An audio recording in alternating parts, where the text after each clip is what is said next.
from the very start, I believe the company I started is very complex, di ba? So, allow me to introduce to you my action plans.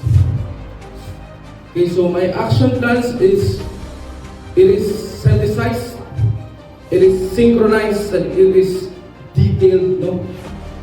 For now. But before I give you the plans, I just want to recap kung sa ganito atong mission to revolutionize, di ba, the entertainment industry. And because my vision is to become the leading in the globe, in the world, right? So, for now, it is, I guess it's a 5 years siguro nga mission.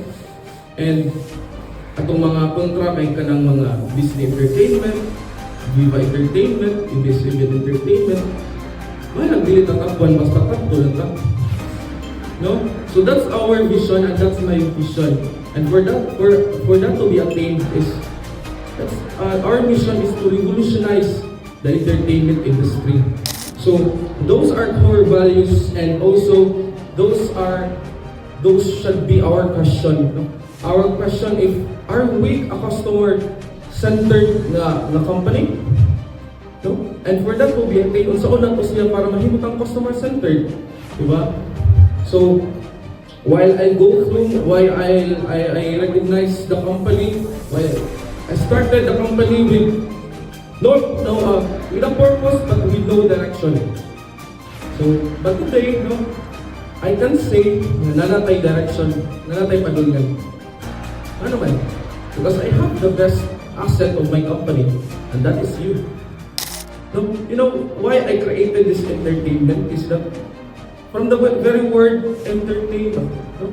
We are here to entertain our customers, and for them to be entertained is we must give them a satisfaction of our services, di ba? If dili ka satisfied, dili ka entertained. So we are not an entertainment. No? The third one is value-based. I think I already shared it to you na atong pinaka-goal in this company, sales and value.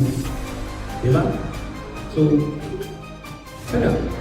we will have to think of ways for us to gain sales and for us to give value towards our customers. Is that okay? I think it's achievable, that's attainable.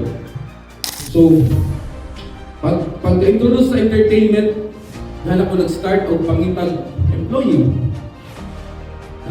Dahil ako nag-start na nangita o employees na youth. No? Kaya akong goal, kay akong naandan magod sa una, kay ang youth, mga volunteers mo, we go to different places to have a community service without any return. Pero, I realized na some of us really need something in return. That's why I created a company just for a specific return. No? Financial lang, kamay lang. So, nagtulong yung employee, ginagmay, may allowance. Now, I direct to the 3 departments. So, at first, so it's just purely imagination. I think most of you, or some of you, kanang question my decisions. And some of you were dili man tuod na ninyo, but I heard the concept or my concept is very delusional. No? It is just a delusion. No?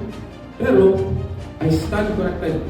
I believe that this is an imagination worth $1 billion business. Because, for example, the imagination, the entertainment industry is as big as, I don't know, I think ocean, or entertainment is a very broad, complex, but a great business. So katong di pang buhat na concept, dili ra ako buhat to. Dili ra ako nagbuhat like naghimuhimo ako pagalingon. So dili ra ako ang delusional. Apil po si Walt Disney, apil po ang mga founder ni Viva Entertainment. No? So I'm kanang letting you see this picture because that is one of our vision.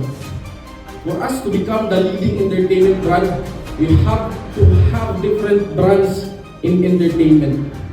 Now, why I'm creating or drafting this kind of concept? In business, we have to know our market. And as we know, the wedding industry, the wedding market is a broad market. We have a middle class, we have those luxurious, high-class people na pinagitag budgetan. So for us to cater, to give solution to that market, we created, or let's say, I synthesized three divisions out of the JM Products department. The Premier, the Deluxe, or the integrated collections of wedding services. I think it's already launched. No? And the JM Products and Events Classic. For us to become the leading entertainment brand, we have to dominate the industry. If you can compete with your competitors, buy your competitors. The goal is to know those names in wedding industries. We have to dominate the industry. And for us to dominate, we have to be part of those competitors. We have to own them, at least a share, at least 20%, 30%. That's what I'm doing with our own Janus Weddings. I'm making Janus Weddings as our competitor. And I'm buying the Janus Weddings for 20%. The sales of 20% will go to the JM Products. That's just a concept, but it will start there. So the first plan is to have the JM Productions, the prods and the creatives now, atong buwag si creatives. We will continue the JM Creatives concert na division. Balik na pwede tayo sa first na tumaten, we have learned something from that experience. Ako basta, dili lang mapulan si Sir, ang akong advice na ko, di ko magpulan, mabuilding.